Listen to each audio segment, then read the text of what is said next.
Assalamualaikum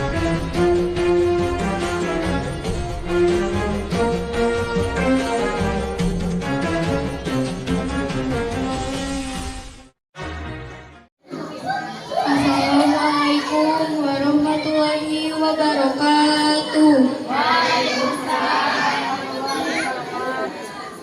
Alhamdulillahirabbil alamin wassalatu wassalamu ala asyrofil anbiya'i wal mursalin wa ala alihi washabbihi ajmain amma ba'du. Segala puji bagi Allah Subhanahu wa taala, karena qudroh dan iradahnya lah kita dapat hadir pada momen yang berbahagia ini.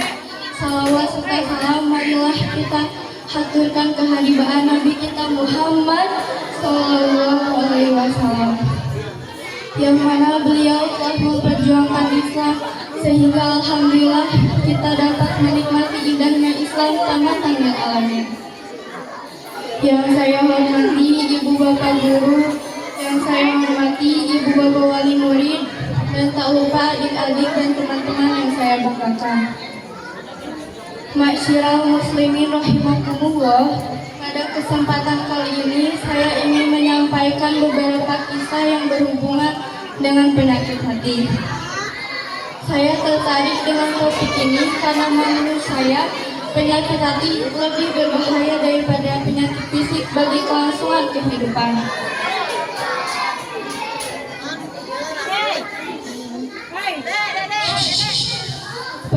Penyakit ini biasanya bersifat kronik dan pengidapnya sering tidak terlihat gejalanya, sehingga sangat sulit untuk mendiagnosanya. Rasulullah SAW bersabda, dalam setiap diri manusia terdapat segumpal daging. Apabila ia baik, maka baik pula seluruh amalnya, dan apabila ia rusak, maka rusak pula seluruh perbuatannya. Hadis riwayat Al-Bukhari.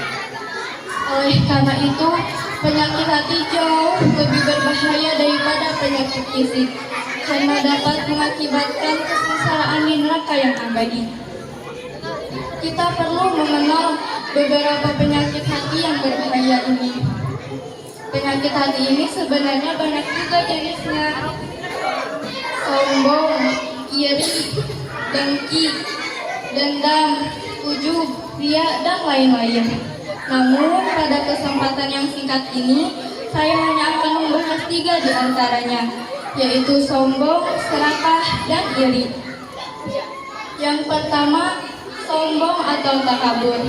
Sifat sombong adalah sifat yang dimiliki manusia yang merasa lebih dengan merendahkan orang lain. Karenanya orang takabur itu seringkali menolak kebenaran, apalagi bila kebenaran itu datang dari orang yang kedudukannya lebih rendah dari dirinya. Penyakit hati sombong ini adalah penyakit yang menyebabkan iblis diusir dari surga karena tidak mau bersujud kepada Adam alaihissalam. Hal ini diceritakan oleh Allah dalam firman-Nya. Bismillahirrahmanirrahim. Wa idqulul malaikati isjudu li Adam fasajadu illa iblis aba wastakbara wa kana minal kafirin. Dan ingatlah ketika kami berfirman kepada para malaikat, sujudlah kamu kepada Adam, maka sujudlah mereka kecuali iblis. Ia enggan dan takabur, dan ia sudah termasuk ke dalam golongan orang-orang yang kafir. Surat Al-Baqarah ayat 34. Iblis sebelum Allah ciptakan Adam merupakan hamba yang soleh, taat, dan beribadah bersama para malaikat. Namun, tatkala Allah menyuruhnya untuk bersujud kepada Adam dalam rangka penghormatan, ia menolak karena dia merasa lebih tinggi derajatnya dan lebih besar daripada Adam. Karena dia Allah ciptakan dari api, sedangkan Adam Allah ciptakan dari tanah liat. Karena itulah Allah mengusir iblis dari surga. Oleh karena itu, saudara-saudaraku, Allah sangat membenci sikap sombong. Dalam hadis riwayat Muslim, Rasulullah SAW bersabda, tidak akan masuk surga orang yang dalam hatinya memiliki kesombongan walaupun hanya sebesar biji sawi. Semoga kita tidak termasuk orang-orang yang sombong. Amin ya Rabbal Alamin. Hadirin yang dirahmati Allah, yang kedua adalah serakah. Karena serakah inilah yang membuat Adam alaihi salam, manusia yang pertama, dikeluarkan dari surga karena memakan buah khuldi yang sebelumnya Allah Subhanahu wa taala sudah melarang Nabi Adam untuk mendekati pohon khuldi. Hal ini dijelaskan oleh Allah dalam firman-Nya. Dan kami berfirman, hai Adam, diambil oleh kamu dan istrimu surga ini. Maka makanlah makanan yang banyak, lagi baik susu kamu, dan janganlah kamu mendekati pohon ini yang membuat kamu tergolong ke dalam orang-orang yang zalim. Keserakahan inilah yang membawa manusia pada kehancuran pertama kali.